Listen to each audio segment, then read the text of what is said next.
everybody, today I'm bringing you a layout with these photos from my massage room, and I'm going to back these 4 photos on that floral paper from Lily B, and the name of the collection is Buttercup. The paper is called Blossom, and I loved this collection. I loved Lily B to begin with, but I really love this collection, and I actually did my own wedding album in this collection because my dress when I got married was a teal color.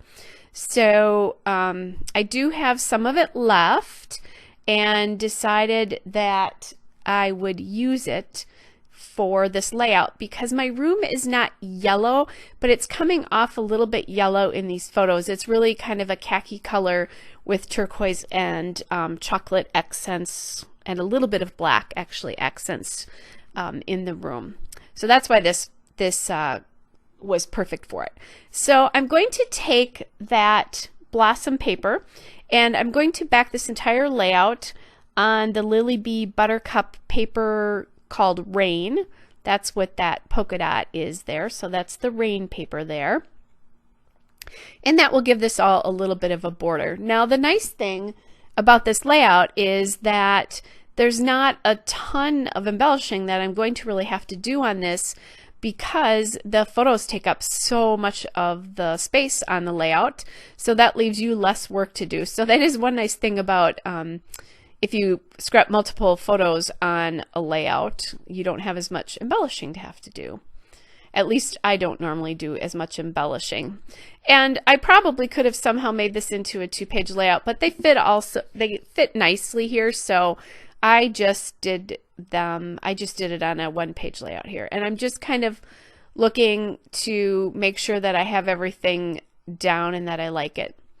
I do have a few of the die cuts left from this collection, from the Buttercup collection, and they call their die cuts, or Lily B, because they're no longer in existence, called their die cuts Bag of Bits. So I grabbed some of them and I found this banner and it says "So Blessed," so I'm going to use that. And then I thought about using that banner up there, but I'm going to realize as I'm working that I really don't have a place to put my title then. So that I will change. And I found that hard. I'm going to select a few things here.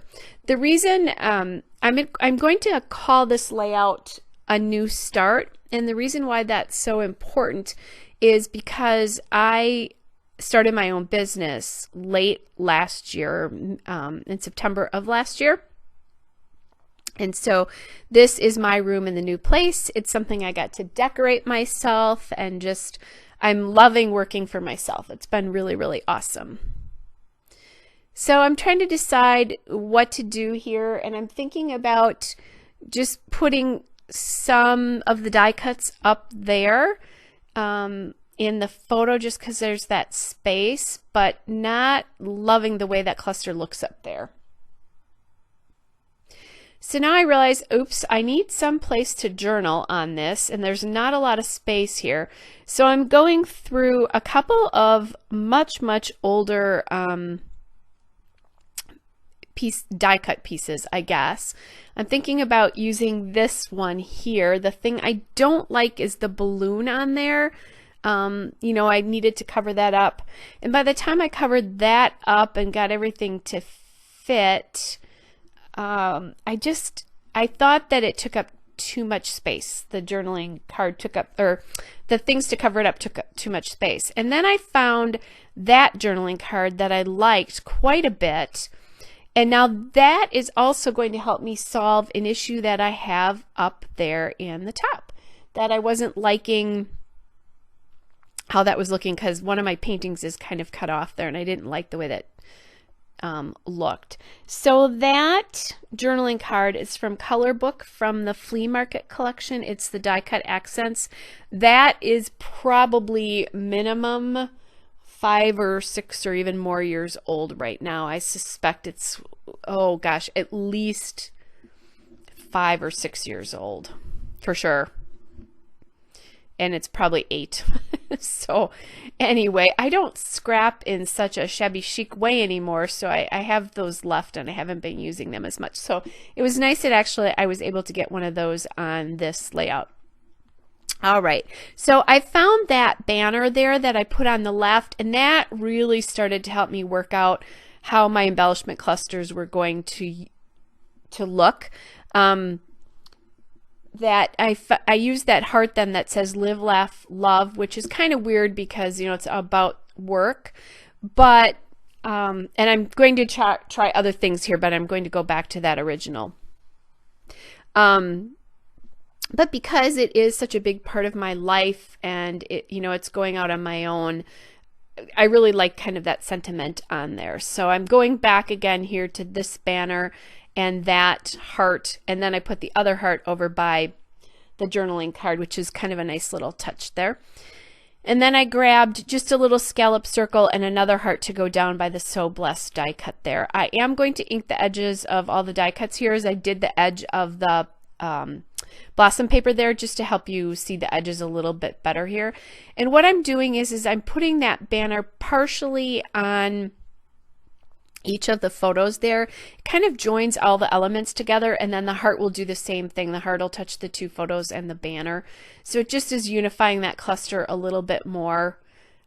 It making it look like it belongs together. It's also honestly taking up dead space in some of these photos. So these photos were not great. I took them to show one of my friends who was out of town what the new room looked like, and just decided to scrap them. So it wasn't like I was taking these for any particular, to make them look all that good. So, you know, and it was also, it was also daytime, so some of the photos are blown out and some of them were on the darker part of the room, are kind of dark, and the lamp blows them out. So anyway, the whole point for me is to get it documented. I don't care that these photographs aren't great, and I think we should all learn that lesson, is even if your photographs aren't that great, if there's a meaning behind them, to just scrapbook them and get over it. So you know, I have a DSLR camera. I definitely do use it, but I also take a lot of photos with my phone, and that's okay with me too. So what I'm doing now is I'm popping up some of my elements in my clusters onto my foam tape, that big roll. Don't have tons of it left, but definitely I still have a good bit of it left. I do have another backup one ready to go whenever I run out. And I'm just playing with how I'm going to position those pieces in my clusters. I do like that I really was able to stick mostly with this this collection by itself and use up some of the pieces that I've had for a while. I haven't taken out this collection in quite a while. For one thing, it was hard for me for a while because I am actually divorced now, so obviously this collection has some memories for me. So for a while that was not the easiest thing to look at. Now it doesn't bother me quite so much. Now I'm just happy to use it because I do like it quite a bit. All right, now I have to get the backing off of those, and then that'll be the last piece in my cluster. I do have a title I have to work on yet here though. All right, so I'm just putting my cap back on my ink so I don't accidentally put my hand through it, and I tapped that top space up there because that's where my title is going to go. And I'm not sure how I'm going to work this because I think I want to call this a new start, but I don't have a ton of room for that up there. And I like these letters. I think they go really, really well with the papers here. So I'm just kind of looking at it, trying to figure out what I could call this, because obviously the word beginning isn't going to work very well there. And then I come upon the word start, but I don't have a T here. So what I'm going to do is I'm going to take an F, and I'm going to turn the F, actually two F's, and turn them into T's here. And that's actually a pretty easy thing to do because you just cut off the rounded part of the F. Sometimes I'll just cut it off, like the part that goes to the right of the F there. Sometimes I'll just cut that and leave the rest of the ascender off. Sometimes I'll cut it a little bit more so that the T is a little bit shorter. And on this particular case, I just cut off that right part and left it. So that does look like the word start there. And I know I'm looking at this and going, the word new is absolutely not going to fit on that.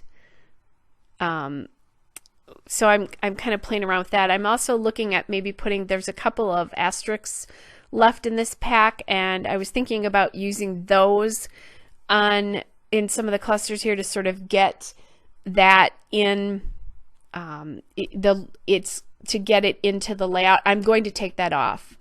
I also look at using this really lovely alpha from Webster's Pages, but it's really, really tiny. So I think it's not, a new is not going to look right on that. I play around with these letters from Sassafras. I looked at some letters from My Mind's Eye in blues, but the blues weren't right. And then I hit on these letter stickers from Simple Stories. They're from the Snap Studio collection. They're the Snap Stickers letters. So I'm going to use those. By the way, I forgot to tell you that Thicker's font is called Subway. All right, so I find this these blue letters, and then all of a sudden I decide, I'm not sure that I like those two blues together because they're too close. So then I see the yellow in this pack and look at that, and I really like the yellow much, much better, and that's what I'm going to end up using. So again, that's the Snap Studio, and this was the Snap Studio, the original letter collection they came out with ages and ages ago. I'm going to need to move these letters over just a little bit because it was crowding the word start. And I could have done new start, but I decided that just looked kind of funny, so I put the A over it, so it's a new start. So that I don't know, that just looks a little bit better to my eye. And I guess that's the only thing that counts, is that it looks okay to my eye, since it's my layout. Okay, then I've decided I wanted a little bit of dimension because everything is pretty much paper and fairly flat except for where I pop things up. So I grabbed my Doodlebug Sprinkles in Swimming Pool, which is what sprinkles is what they call their enamel dots. And I'm going to add an enamel dot to each of the clusters there. And that's just a little bit of a different texture as well, which I think is nice. Not only is it dimension, but it's texture that's a little bit different too. All right, so now I just have my journaling to complete, and as soon as that's done, the layout's done. Hope you are all well. Take care. Bye.